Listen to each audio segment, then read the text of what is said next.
Hello, welcome to the literal final episode of the 2020 KeSpa Cup Reviews. I'm LinkX2 and thank you for coming by one last time. Today, on the last day of matches, Damwon and NS are facing each other to determine the final winner and champion of the KeSpa Cup 2020. If you like the content you see, consider liking and subscribing, but without further ado, getting right into game number 1. We see Mordekaiser, Graves, Zoe, Misfortune and Galio facing off Ornn, Kindred, Orianna, Ezreal and Leona. In the top lane, well, Mordekaiser should be the quiet winner here. If he underestimates Ornn, this can be a bit of a tussle. Late game as well. Ornn can be very tanky as we all know, but on the other side, Mordekaiser likes to fight tanks because he buys so many tank shred items. So it's kind of an arms and item race in the top lane, but in most cases Mordekaiser should be the one in the lead here. In the jungle, Kindred and Graves has become somewhat of a classic matchup as of now. Peanut, as the Kindred expert, may be able to do more than we have seen in the past, because it has been quite solidified that in this matchup Graves is quite in the lead here. In the mid lane though, Zoe versus Orianna, again a matchup that we've seen quite often. A bit surprising to see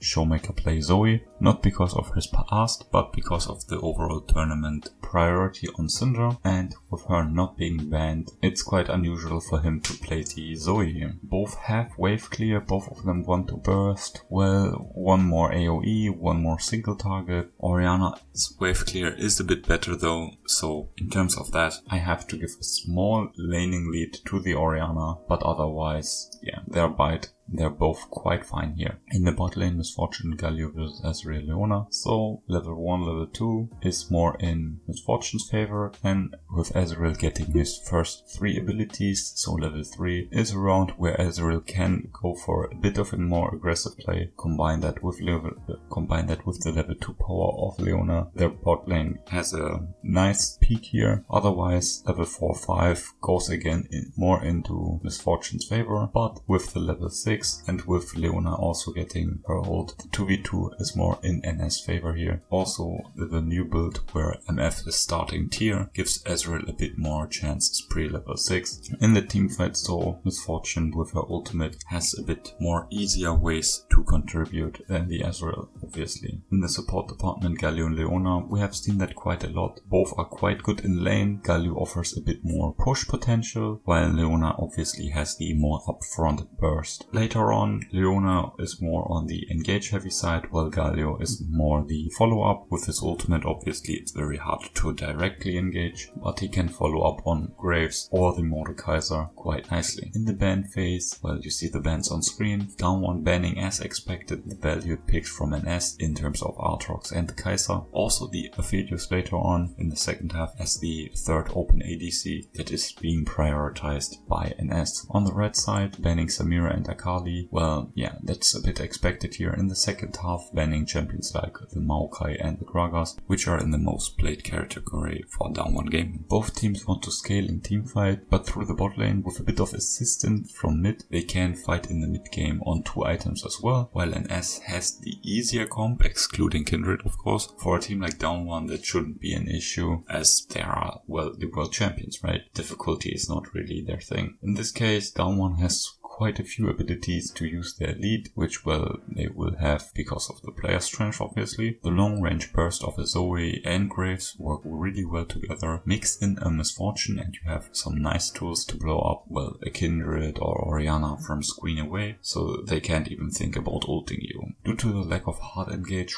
from the normal or long range, but just throw some spells at them, slow them up, and yeah, if you don't get caught into the Orianna ult or Leona ult, then well, yeah, Damwon is quite fine here. Also, they do as well have quite the slippery champs, as well as some decent protection with Galio in some cases. Overall, it was quite the fierce game. NS was not really giving it up after some, let's say, solid early tries, in which though they traded quite a bit down, losing 3 members but getting 1. So yeah, Damwon was forcing the lead afterwards, and the game became a bit one-sided and resulting in the Damwon gaming win at the end. In game number 2, we saw a side switch. Damwon once not on the blue side and NS RedForce on the blue side now. Keeping that in mind, we see Gragas, Graves, Rumble, Kai'Sa, Alistar facing off Ornn, Olaf, Syndra, Misfortune and Galio. In the top lane on our Gragas vs Ornn game, yeah, we have talked about this in the past, but it's always a tank matchup. And yeah, roughly after 2 years now, where we always saw carries in the top lane, it seems the tank meta is now finally back. In the jungle, we see the Graves priority high as expected, and also with both of these junglers valuing Olaf as the second best. This trade was foreseen and we talked about it in the final preview video. In the mid lane, Rumble vs Syndra, I really like this Rumble pick. It's quite hard to play. It's not just press E and clear the minion wave. Anyone can do that. But do you think really this works in the LCK and against Showmaker? Yeah, it's quite the hard pick, but I think it's quite smart. Everyone knew that Showmaker was going to play Syndra if possible, so to see the prepared Rumble counter pick is quite nice. Although, yeah, it's very hard to play if you have not really practiced it a lot. Also with team coordination, in some cases this can be quite a tussle. With the Gragas and Rumble, there's some anti-synergy here. In the bot lane case, Kai'Sa, Alistar versus Misfortune, Galio. Not much to say.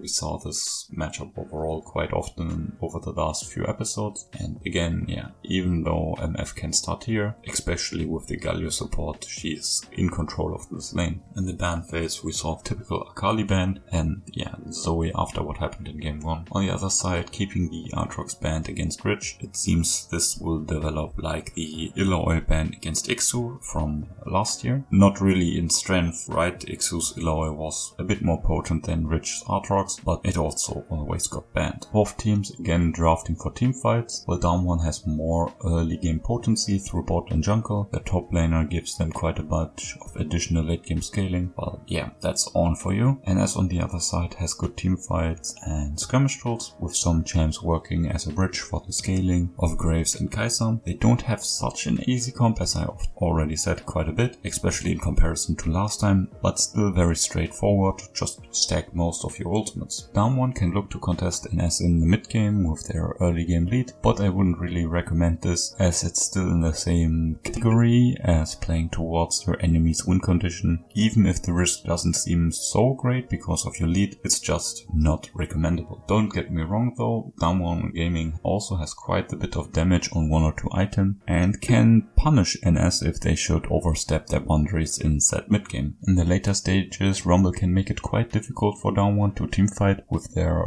more immobile carries. On the other side, Kai'Sa also has a difficulty with her short range against Galio, Olaf and co. So to keep it more simple, the carry that can play better around the opposing damage threats will lead their team to victory. And here I have to say it's quite obvious that Damwon not only has the easier comp against the first time Rumble with the one trick Syndra player here. Overall, Damwon as a team works just better together to bait ultimate abilities, use their range to bully the young and properly growing, frustrating, more desperate NS players. I just have to be honest, I really like the Rumble pick here, but if you have not practiced it well enough and well your player level is just a bit lower than the enemy, it's very hard. In my memory there are very few players that make that work for the first time they played it. Just of course Faker being one of the few, as he's one of the players who introduced this pick to pro play, if I remember correctly. So I think the idea was good, but they needed a bit more practice on the pick. So yeah, again NS had a good start here, even better than the game before I have to say, using their advantage probably. But then the mid game came around and yeah, they were a bit overzealous, looking for fights from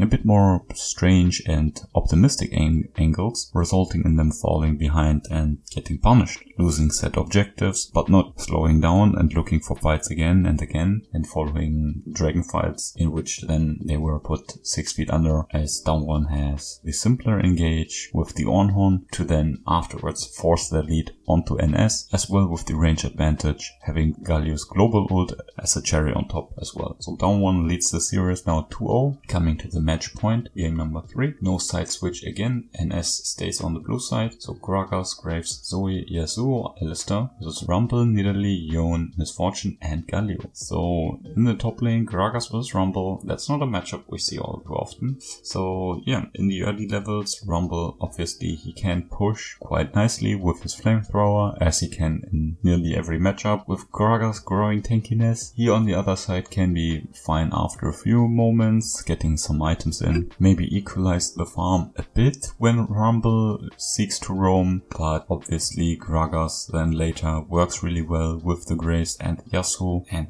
his ultimate is also obviously nearly every time, and his ultimate is obviously nearly always useful. Rumble has a bit of a harder job to make his ultimate more useful here. In the jungle, Graves versus Nidalee, watch any world's content and you know how this goes, especially now Graves looks a bit more stronger, and with the setup through his solo lanes, he has a better damage mix than the Nidalee, and yeah, more CC to speak of. In the mid lane, Zoe versus Yon. Zoe with her early range, yeah, has some advantages here. The wave clear and the mid and late game though in skirmishes go in Yon's favor. I have to say players seem to figure out him even more, and especially in pro play in terms of his timings for engages and picks, every time we see him he looks a bit better than before. Yeah, it seems it's a growing pick and getting more priority, especially against these more control mages that are rather immobile, so they are more susceptible to his engages. In the bot lane, the Yasuo Alistar combination versus MF Galio. Again, range obviously is on the side of Misfortune and Galio here, so unless some cheeky level 1 stuff happens, MF Galio has the lead in this department, but with Yasuo and his shield as a wind wall and just his upfront damage after